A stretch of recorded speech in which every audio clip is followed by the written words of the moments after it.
देश के प्रधानमंत्री आदरणीय नरेंद्र मोदी जी, इनके आशीर्वाद से तीसरी बार मुझे भिवंडी लोकसभा में उम्मीदवारी मिली है। पहला रिकॉर्ड ये है कि भिवंडी के इतिहास में कभी भी मुख्यमंत्री उप मुख्यमंत्री लोकसभा के नामांकन के लिए कभी आए नहीं। वो आज पहली बार दोनों भी आए, एक रिकॉर्ड भिवंडी ने देखा है।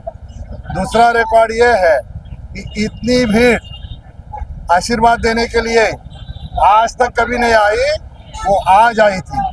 ये जो जन सैलाब आया था आशीर्वाद देने के लिए, ये जो आशीर्वाद है, ये मोदी जी को तीसरी बार प्रधानमंत्री करने के लिए यहाँ पे लोग आए थे। जनता का समर्थन गए महीने सवा महीने से मैं घूम रहा हूँ, जो मिल रहा है उससे मोदी जी की हैट्रिक 100% होगी और भिवंडी लोकसभा में मायावती का कैंडिडेट करके मेरी भी हैट्रिक होगी।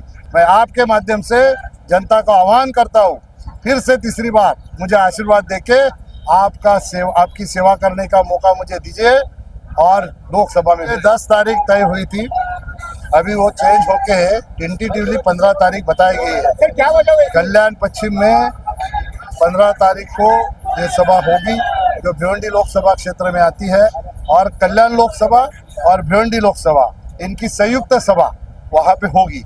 आज प्रधानमंत्री मेरे लोकसभा में जो आ रहे हैं, प्रधानमंत्री की देश में भी सरकार की हैट्रिक होगी, और 15 तारीख को आने के बाद कल्याण में भी हैट्रिक होगी।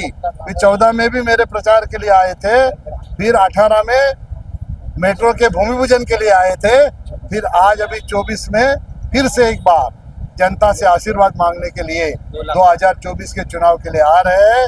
अब की बार 400 पार में जनता ने तय किया है कि अब की बार 400 पार, और उसमें कपिल पटेल खासदार। मैं इन लोगों को गंभीरता से लेता नहीं।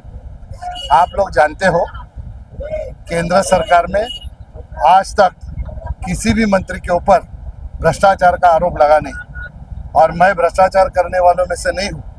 ये मेरा काम नहीं है। उनके पास अगर कोई डॉक्यूमेंट है, पुरावा है, तो आपको दे दे, उसमें दिक्कत क्या है? उनको देखो, जिनके ऊपर संस्कार नहीं होते ना, वो इस तरह की बात करते हैं। मोदी जी अगर गए थे तो उनके ऊपर संस्कार है। वहाँ के प्रधानमंत्री का जन्मदिन था, उन्होंने रिक्वेस्ट की, इसलिए गए। अभी इनकी सोच ही ऐसी है, उसको क्या करें। भले पाकिस्तान नहीं गए, लेकिन जब चाइना से हमारा झगड़ा चल रहा था बॉर्डर के ऊपर से, तो चाइना के एम्बेसी में कौन गया था? निकालो, चाइना के एम्बेसी में कौन सा परिवार गया था? उनको ये सवाल पूछना चाहिए आपने। वहाँ हमारे सैनिकों के ऊपर अटैक करते हैं बॉर्डर पे चाइना के सैनिक, और ये जो परिवार है वो चाइना के एम्बेसी में जाके वहाँ पे उनके साथ डिनर करके आता है। ये जितेंद्र रावत को दिखता नहीं है? देखो, मैं आपको बताता हूँ, मेरे साथ पूरी जनता है। अल्पसंख्यक हमारे जो भाई है, उनसे वोट मांगने का अधिकार है तो हमारे महायुति को है। हमने विकास किया है भिवंडी का, हम विकास के ऊपर वोट मांग रहे हैं। हम भावनाओं में भय के वोट नहीं मांग रहे। हमारे हाथ जोड़ के विनती है हमारे भाइयों से, कितने दिन भावनाओं में भय के वोट करोगे? विकास के लिए वोट करो। हमने कभी भी विकास करते समय मैं रहूँ, हमारे एमएलए मैं चौगले रहे, हमने मुस्लिम एरिया में भी कंक्रीट रोड बनाए हैं, विकास किया है।